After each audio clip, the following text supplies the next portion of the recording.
Hello students, last video में हमने type of corrosion पढ़ लिया था। आज का हमारा टॉपिक है कोरोजन कंट्रोल या फिर प्रोटेक्शन अगेंस्ट कोरोजन। तो हम किस किस तरीके से कोरोजन को रोक सकते हैं या उससे बचाव कर सकते हैं, ये आज की वीडियो में हम देखेंगे। तो कुछ नॉर्मल हमारे प्रोटेक्शन हैं, जो प्रोटेक्शन बाय प्रॉपर डिज़ाइन से ही आ जाते हैं। अगर हम प्रॉपर डिज़ाइनिंग कर लें आप अपने मेटल की, तो भी हमारा प्रोटेक्शन हो जाता है। जैसे कि नंबर फर्स्ट है इसमें प्योर मेटल।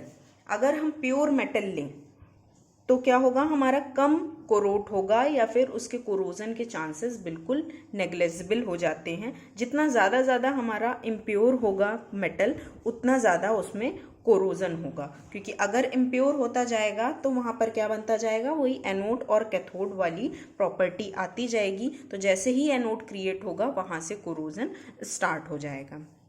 नेक्स्ट है two dissimilar metals are in contact. अगर हमारे दो अलग अलग टाइप के मेटल्स कांटेक्ट में आते हैं, जैसे लास्ट हमने वीडियो में देखा था, दो टाइप के मेटल जब हमारे कांटेक्ट में आते हैं, जैसे स्क्रू नट्स वगैरह हम लगाते हैं, तो वहाँ पर क्या है, एक मेटल को दो मेटल को जॉइंट करने के लिए हम नट या स्क्रू का इस्तेमाल करते हैं, और वो हमारे दूसरे मेटल के होते हैं। वहाँ पर क्या जनरेट हो जाता है, एनोड जनरेट हो जाता है और कैथोड जनरेट हो जाता है। तो जब भी ऐसा होगा तब क्या होगा, एनोड और कैथोड जनरेट होने के चांसेस क्या, एनोड और कैथोड जनरेट होगा ही होगा।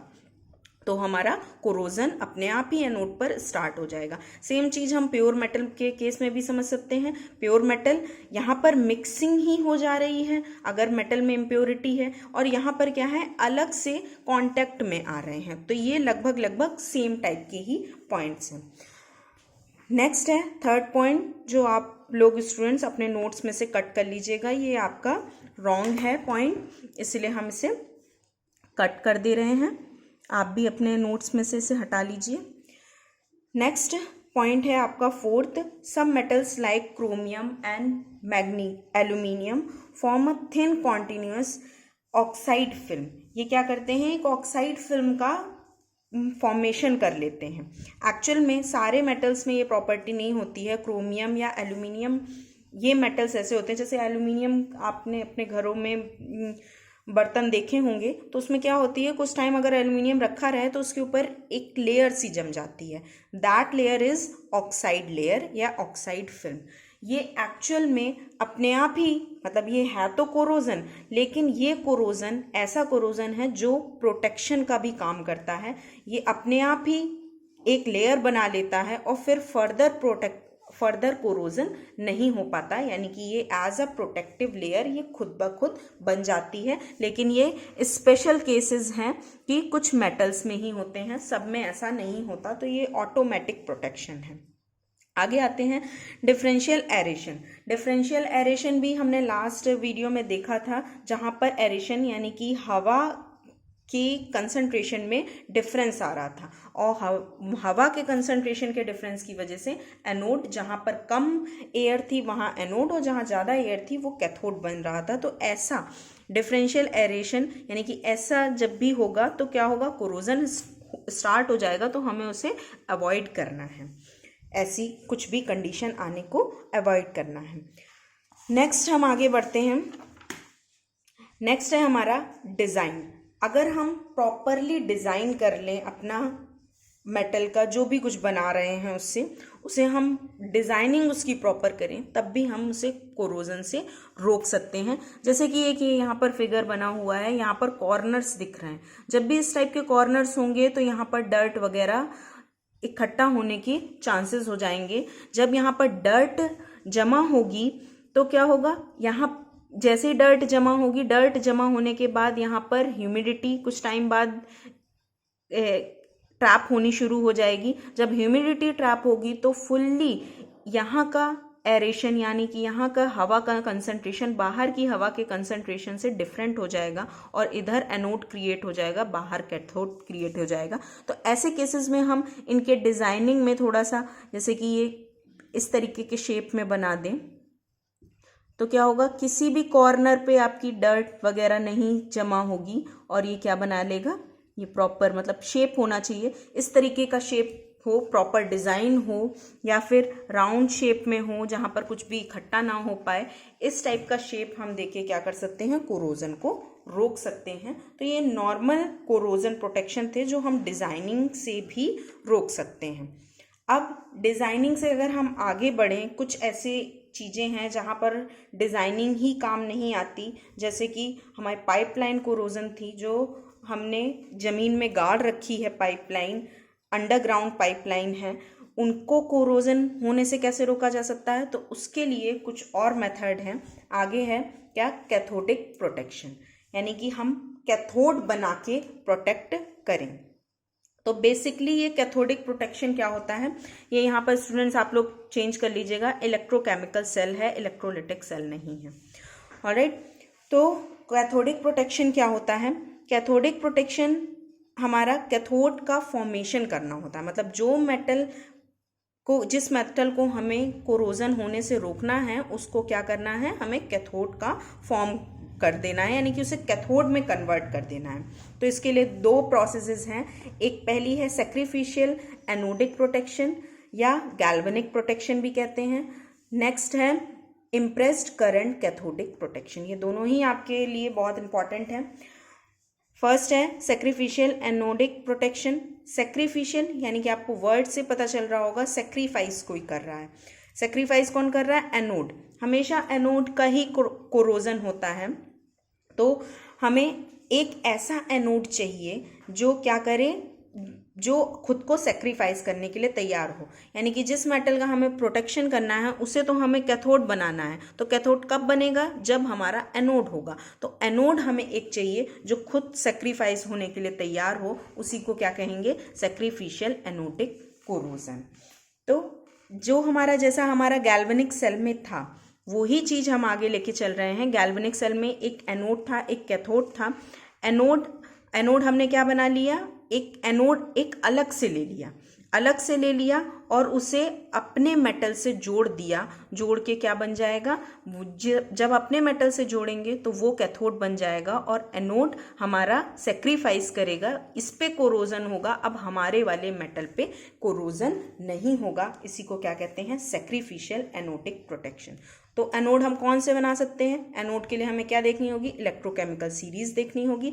इलेक्ट्रोकेमिकल सीरीज में जो मेटल्स ऊपर की साइड आते हैं वो हमारे किस तरीके से काम करते हैं, एनोड की तरह काम करते हैं, उन पे ऑक्सीडेशन होता है। इसीलिए हम ऐसे मेटल लेंगे, मतलब जिस हमें अपने मेटल का प्रोटेक्शन करना है तो हम उससे ऊपर के आने वाले मेटल्स को ले लेंगे, तो वो क्या बन जाएंगे, एनोड बन जाएंगे और इनका ही सेक्रीफाइस होगा, यही कोरोट होंगे और हमारे वाले मेटल बच जाएंगे। जनरली हम सैक्रिफिशियल एनोड में कौन कौन से मेटल लेते हैं, ये की पॉइंट्स है याद रखने के लिए, कि मैग्नीशियम, जिंक और एल्यूमिनियम, यही हम मेटल्स लेते हैं, या फिर इनके एलॉय ले लेते हैं जो हमारे क्या काम करते हैं, सैक्रिफिशियल एनोड बन जाते हैं और हमारे कैथोड को यानी कि हमारे मेटल को बचा लेते हैं। इनके कुछ एप्लीकेशन हैं, जैसे कि हमारी बरीड पाइपलाइन, यानी कि जो अंदर अंडरग्राउंड दफन जो पाइपलाइन है वैसे ही अब अंडरग्राउंड केबल्स, ऐसे में सॉइल कोरोजन जो होता है वो हम क्या है, सैक्रिफिशियल एनोड हम एक नया लगा के अपने वाले मेटल को प्रोटेक्ट कर सकते हैं। आगे बढ़ते हैं, impressed current corrosion cathodic protection. Impressed current भी सिमिलर है हमारे सैक्रिफिशियल एनोडिक प्रोटेक्शन से। यहाँ पर बस इतना है, यहाँ हमें एनोड चाहिए, लेकिन एनोड चाहिए सेक्रीफाइस करने के लिए, एक एनोड तो चाहिए ही, लेकिन हम एनोड किस तरीके से बनाएंगे, एक अलग से करंट को सप्लाई करके ही हम इसे बनाएंगे। यानी कि एक अलग से करंट सप्लाई करेंगे और हम अपने वाले मेटल को कैथोड बना लेंगे और दूसरे एक मेटल लेंगे जिसे हम एनोड बनाएंगे क्या, एनोड लेंगे और उससे कनेक्ट करेंगे, क्योंकि कैथोड तभी बन सकता है जब एनोड हो। तो दोनों चीज़ें होनी चाहिए साथ साथ, तभी एनोड कैथोड का काम होगा। तो हमारा जो मेटल है, जैसे कि हमारा इसमें फिगर बना भी है, जैसे हमारा ये मेटल है, थोड़ा सा विजिबिलिटी कम है लेकिन यहाँ देख सकते हैं ये जो शेडेड है, थोड़ा सा हल्का दिख रहा है, ये हमारा मेटल है। और हमने क्या है, एक अलग से करंट, डीसी करंट यहाँ पर जोड़ा हुआ है, एक अलग से करंट जोड़ेंगे।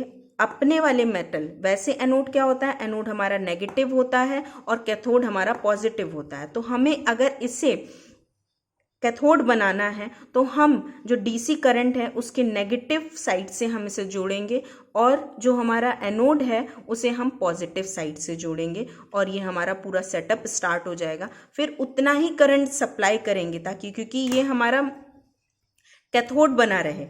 वैसे तो अगर हमारा इस पे अगर ये कोरोट होता तो ये क्या होता, एनोड होता, यानी कि कोरोजन अगर पहले होता या हमने ये नहीं जोड़ा है तो इस पे कोरोजन हो रहा होगा। कोरोजन हो रहा है दैट मीन्स ये एनोड की तरह काम कर रहा है। तो इसकी पावर से ज़्यादा पावर की हमें क्या, डीसी करंट इस पे सप्लाई करना होगा। जब इससे ज़्यादा पावर का हम, जितना ये पावर जनरेट कर रहा है उससे ज़्यादा पावर का हम अगर डीसी करंट सप्लाई कर दें तो क्या होगा, ये अपने आप ही रिवर्स हो जाएगा। ये किसमें, एनोड से कैथोड में कन्वर्ट हो जाएगा। तो जैसे ही ये कैथोड में कन्वर्ट होगा इसमें क्या होगा, ये अपने आप ही प्रोटेक्टिव हो जाएगा और इस पे आपका कोरोजन नहीं होगा। ओवरऑल हमें क्या याद रखना है कि एनोड पर कोरोजन होता है, कैथोड पर नहीं होता। तो जब भी हम कोई काम करते हैं, जब भी हमें किसी मेटल को बचाना होता है तो हम किसका इस्तेमाल कर, क्या बनाते हैं, उसे कैथोड बनाने की ही कोशिश करते हैं और एनोड हमारा सेक्रीफाइस हो जाता है।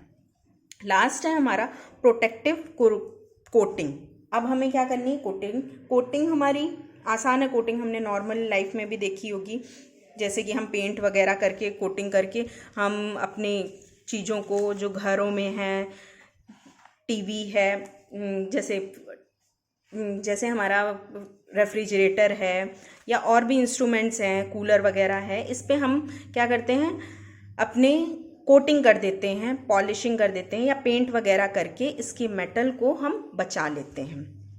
तो वही है कोटिंग। कोटिंग अगर हम उस मेटल पे बाहर की ऑक्सीजन से अगर हमें बचाना है, यानी कि कोरोजन से बचाना है, तो हमें उसे बाहर के इन्वायरमेंट से बिल्कुल हटाना होगा। तो हम उस पर एक अलग से लेयर लगा दें जिससे वो क्या हो जाए, हमारा प्रोटेक्ट हो जाए। तो यहाँ पर दो तरह की कोटिंग आती है कि पहली है इनऑर्गेनिक कोटिंग, दूसरी है ऑर्गेनिक कोटिंग। ऑर्गेनिक कोटिंग हमें पता ही है, जैसे पेंट वगैरह करना, ये हमारी ऑर्गेनिक कोटिंग है। इनऑर्गेनिक कोटिंग होती है गैल्वनाइजिंग, टिनिंग और इलेक्ट्रोप्लेटिंग। गैल्वनाइजिंग मीन्स यहाँ पर जिंक की कोटिंग होती है। टिनिंग मतलब इसमें टिन की कोटिंग होगी, SN। यहाँ पर इलेक्ट्रोप्लेटिंग एक्चुअल में दूसरे मेटल की ही कोटिंग है, लेकिन इलेक्ट्रिकली, ये हम इसमें आगे अभी देखेंगे भी। तो दो तरह की कोटिंग है, एक तो इनऑर्गेनिक, एक ऑर्गेनिक, जिसमें गैल्वनाइजिंग में हमने बता दिया जिंक की कोटिंग होनी है, आयरन या आपकी स्टील पर, और यहाँ पर टिन की कोटिंग होनी है आयरन या स्टील पर। अब हम आते हैं नेक्स्ट टर्म पे, इलेक्ट्रोप्लेटिंग पे। What is electroplating?